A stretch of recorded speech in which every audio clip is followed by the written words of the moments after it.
This one word is the source of your self-sabotage. In this video, I will share with you the one word that is the source of your self-sabotage. By eliminating this one word from your vocabulary, you can free yourself from decades of oppression and mental suffering. We have all experienced disappointment, regret, success, and failure. However, there is an extra layer of suffering that is added to actual events when we interpret events in an unhelpful or unuseful way. I am here to help you recognize when the way you think is not helping you.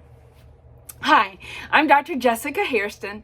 I'm a medical doctor, a child psychiatrist, adolescent psychiatrist, and adult psychiatrist who teaches empathy. I teach empathy as a skill, which means that I teach empathy and self-empathy to those people who may not experience it. And I help those with empathy improve their skills. I am here to share with you educational resources. However, please remember that what I share is informational only and does not constitute medical advice. It's not medical advice, and for medical advice, you need to seek out treatment with your medical doctor, and I'm not your medical doctor. All right, let's get going. So many people believe that empathy is something you have and not something that you're taught. I am here to tell you that not only can people learn empathy, but they can learn it and practice it at any point in their life. So it's important to let you know that the majority of people in this world can learn and practice empathy. So what does empathy have to do with self-sabotage? Glad you asked. Self-sabotage is when our subconscious mind rejects actual and factual information that is in our own best interest for dearly cherished and familiar beliefs that we already have. So when you practice self-empathy, you begin to acknowledge truths about yourself and your condition, and you begin to act on these truths. Self-sabotage is a mechanism your subconscious uses and has for rejecting reality for a more easily acceptable reality, which may not be based upon fact at all, and in fact could actually be 99% illusion. So to practice real empathy and real self-empathy, you learn to give up self-sabotage as a way of navigating in the world. And the first word to change in your vocabulary, wait for it, the one word that is the source of your self-sabotage is the word should. Let me repeat. The word that is the source of your self-sabotage and is holding you back in life most is the word should. Let's examine this. Why this is true. When you say that something should happen, or that you should do something, or that something should or should not occur, you are predicting a future outcome that does not actually exist in reality. That outcome may exist in your mind, but it does not exist anywhere else. It does not exist in your partner's mind, your children's minds, that of your boss, that of your employees. It lives in your mind that this should occur, that I should do something, or that you should do something. Your belief that something should happen only resides in you. So when you use the word should, you are creating an expectation. So when that should or that expectation doesn't occur, now you begin to experience a lot of different and negative emotions, such as disappointment, anger, frustration, and also blame.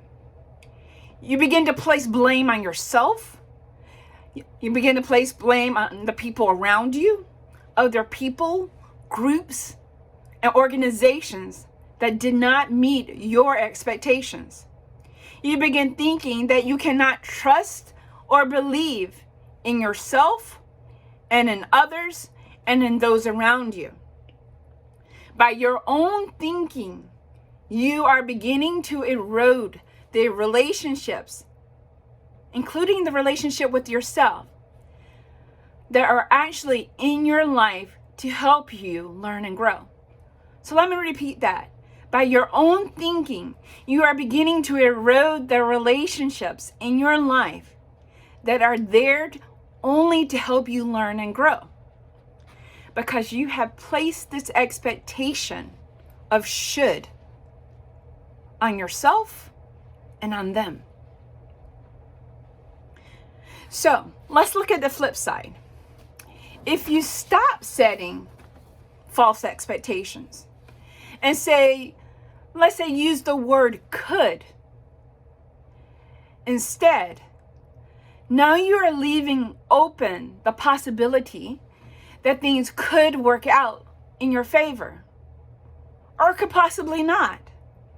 However, now you are preparing your mind to actually deal with reality.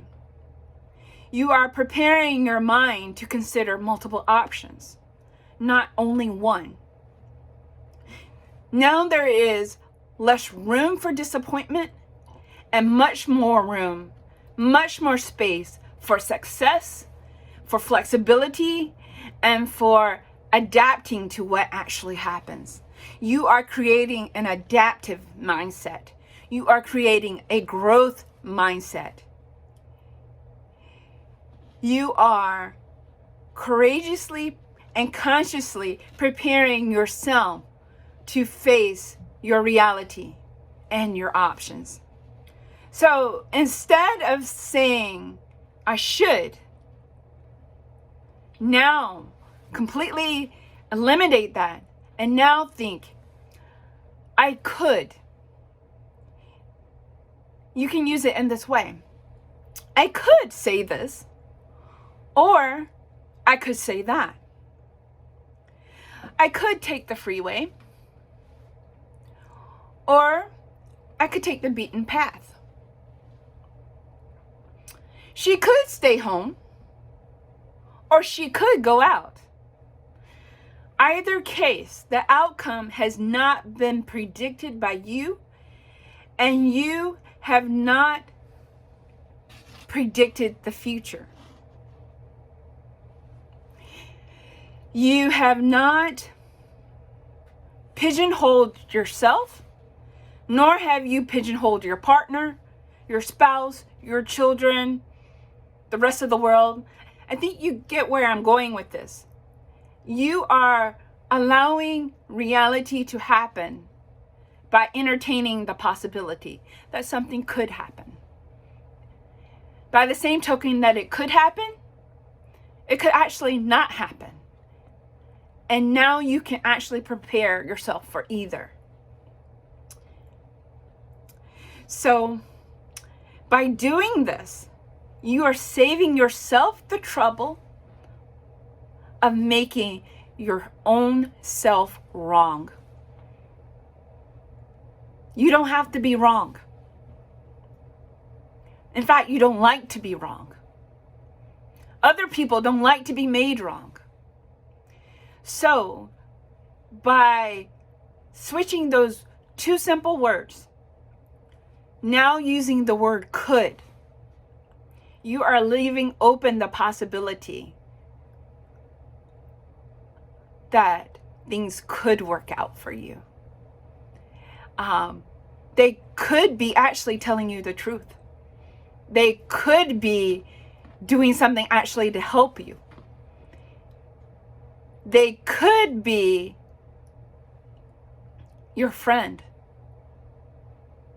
That actually things aren't the way you've already predicted them to be.